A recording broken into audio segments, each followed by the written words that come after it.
Welcome back to the Say It With Your Chest podcast. We say what we mean and mean what we say. What's up, y'all?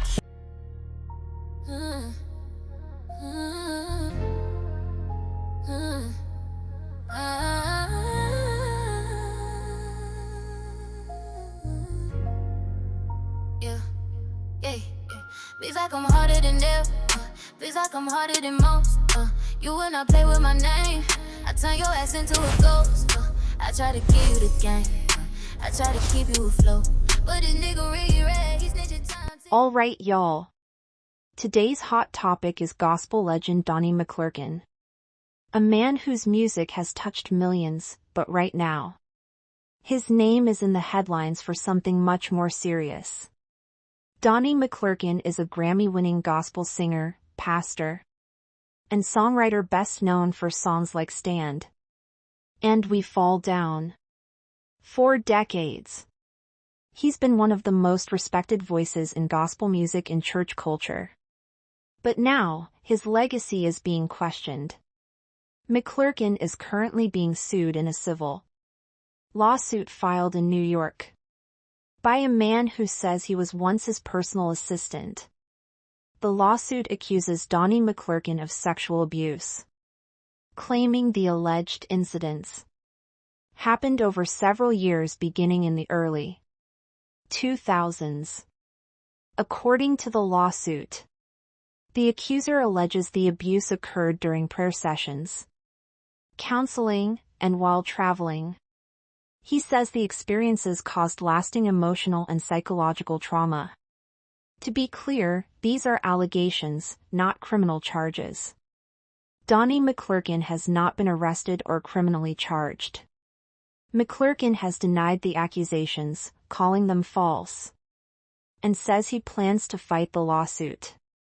This case has sparked a larger conversation about power, accountability in ministry, and how allegations involving faith leaders are handled.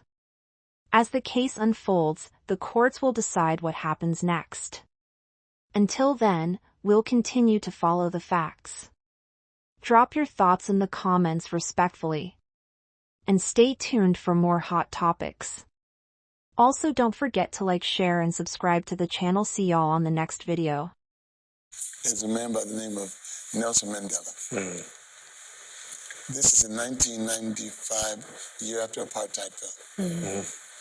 And Chief Buthelezi, the chief of the Zulus, is sitting next to him with his Zulu garb on and his staff and his beads and his feathers.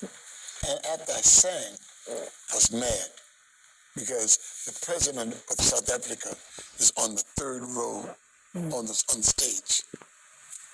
And as I'm sitting there, someone came and tapped me on the shoulder and said, "Brother Donnie, Madiba would like to see you. Please forgive me if I cry. Madiba would like to see you." And my heart came into my throat. And I go over while the preacher's preaching. And there's space in between. He says, "Come here." And I came, he said, "Kneel." And so I crouched down. No pun intended. I crouched down. And he said, "What is your name?" I said, "My name is Donnie, sir." And he looked at Chief Buthelezi and he nodded his head.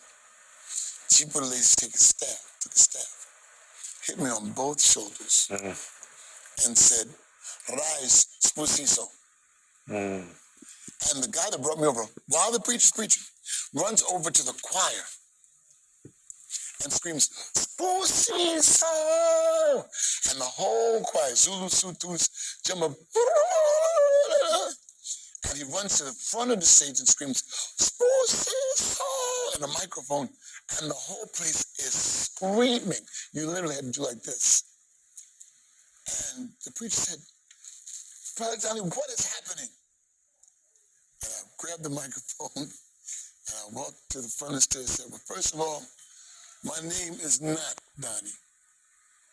My name is Spusiso." Everybody, and it hit me. I don't know what that means.